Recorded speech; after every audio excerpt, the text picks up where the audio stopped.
میں اس دن عمران خان کی بہنوں سے یکجہتی کے لیے اڈیالہ جیل کے سامنے گیا. 3 گھنٹے مجھے لگے, 3 ناکوں سے مجھے واپس کیا گیا. انجانے سنسان راستوں پر میں 3 گھنٹے کے بعد رات 2 بجے ان کے پاس پہنچا. وہ کیا چاہتے تھے؟ وہ اپنے بھائی سے ملاقات چاہتے تھے. ان کا آئینی قانونی انسانی حق ہے, اور جب وہ ملاقات نہیں ہو رہی تھی تو وہ اپنی لیگل رائٹ آف پروٹیسٹ کو استعمال کرتے ہوئے وہاں دھرنا دیے بیٹھے تھے. میری موجودگی میں جب وہ مجھ سے عیسائی جیل میں گزرے ہوئے ایام کے واقعات سن رہے تھے تو اسی وقت واٹر کینن, لاٹھیوں اور پتھروں سے ان بزرگ خواتین کے اوپر حملہ کر دیا گیا. یہ فاشزم ہے, یہ فاشزم ہے. ہم اس کی مذمت کرتے ہیں, اور یہ اس بات کی علامت ہے کہ یہ حکومت خوفزدہ ہے, یہ انسانی حقوق کا قاتل ہے, اور یہ اختلافی آوازوں سے ڈرتی ہے. اس سے میں مطالبہ کرتا ہوں, عمران خان ضمیر کا قیدی ہے, ان کو رہا کرو. علی وزیر ضمیر کا قیدی ہے, ان کو رہا کرو. علی وزیر کے اوپر سرے سے کوئی FIR نہیں ہے. ان کے وکلاء پریشان ہیں علی وزیر کے کہ ہم کس چیز میں ان کا کیس لڑیں. بغیر کسی وجہ کے ان کو قید میں رکھا گیا ہے. مارنگ بلوچ کو رہا کرو, عمران خان کو رہا کرو, علی وزیر کو رہا کرو, مارنگ بلوچ کو رہا کرو, سیاسی قیدیوں کو رہا کرو. یہ عوام کا مطالبہ ہے. آپ نے پاکستان کو اوپن ایئر پریزن بنا دیا ہے. ایک وسیع و عریض قید خانہ ہے جو چند لوگ اس قید خانے کے جیلر ہیں. پاکستان کے 25 کروڑ عوام اس کو مسترد کرتے ہیں. دسمبر کے اندر یہ کانفرنس ہو رہی ہے, اور دسمبر میں 2 واقعات ہوئے ہیں, اور دونوں واقعات سے ہماری اسٹیبلشمنٹ اور مقتدرہ نے کوئی سبق نہیں سیکھا. ایک واقعہ 16 دسمبر 2014 کا آرمی پبلک سکول پشاور کا واقعہ ہے. اگر آرمی پبلک سکول پشاور کے ذمہ داران کو سزا دی جاتی, احتساب ہوتا, تو آج پاکستان میں دہشت گردی نہ ہوتی. آج پاکستان میں اگر دہشت گردی ہے, اس کا مطلب ہے 16 دسمبر 2014 APS کے ذمہ داران, ان کا احتساب نہیں ہوا ہے. اور دوسرا واقعہ 16 دسمبر 1971 کا ہے. 16 دسمبر 1971 کو جب ملک دولا ہوا, کیوں ہوا؟ 2 وجوہات کی وجہ سے ہوا.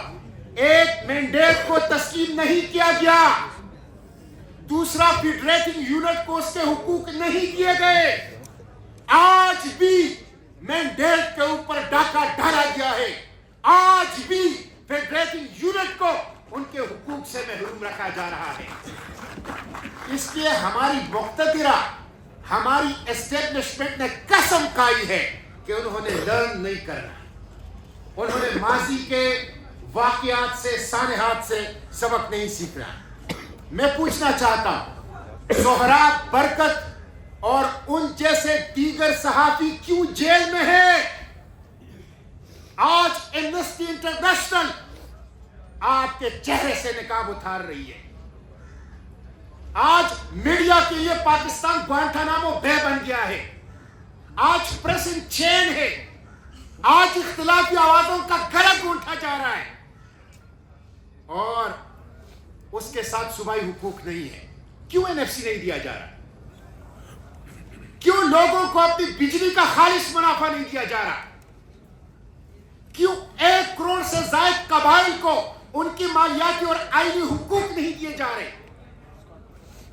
اور اس کے ساتھ ساتھ اس وقت ملک کی جو معیشت کی صورتحال ہے, میں اس پہ کیا تبصرہ کروں گا.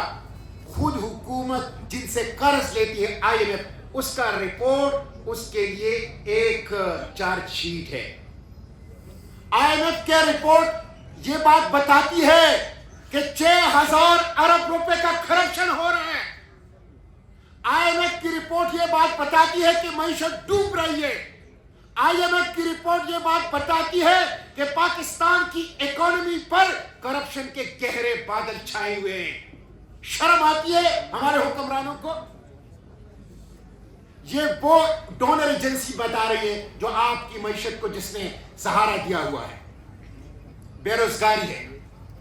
میرے نوجوان اپنے ماں بہن کا زیور بیچ کے، ٹریکٹر بیچ کے، 5 مرلے کا گھر بیچ کے انسانی اسمگلروں کو پیسے دیتے ہیں اور سمندروں میں مچھلیوں کے خوراک بن رہے ہیں۔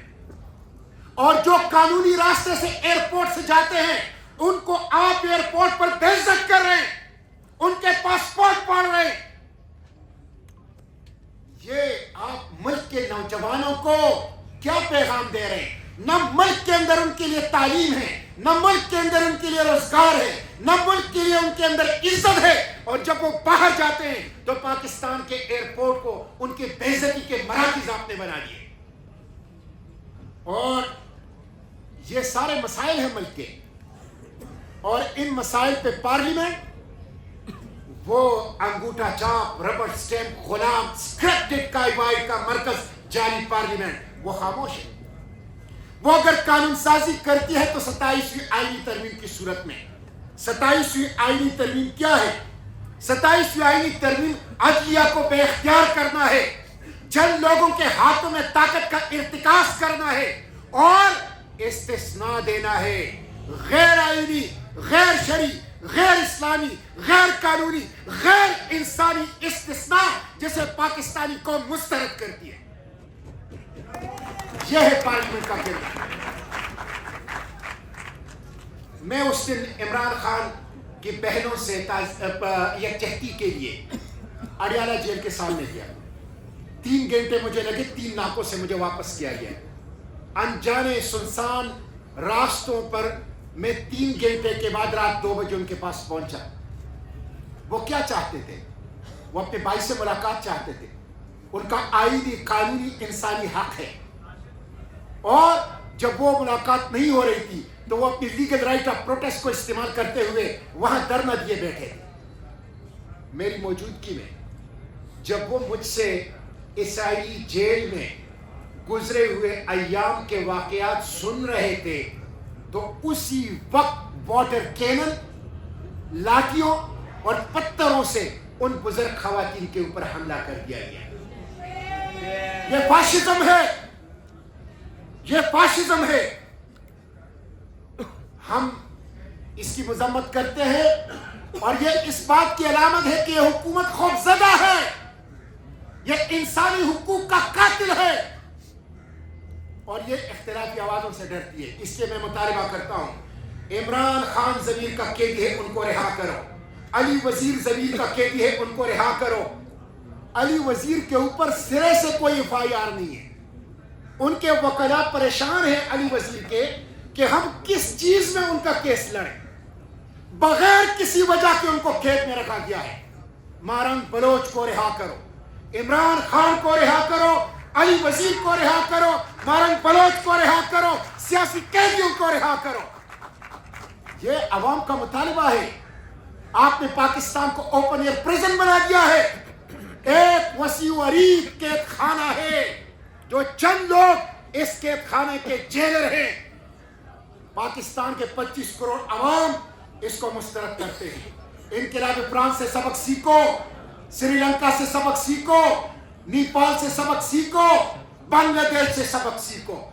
وہاں پبلک اپرائزنگ ہوئی، کیوں ہوئی؟ 4 چیزیں تھی، ایک جملے میں بتاتا ہوں۔ پہلی چیز یہ تھی وہاں پر کہ زبردست قسم کا معاشی بحران اور بے روزگاری، آج پاکستان اس کا سامنا کر رہا ہے۔ معاشی بحران اور بے روزگاری ہے۔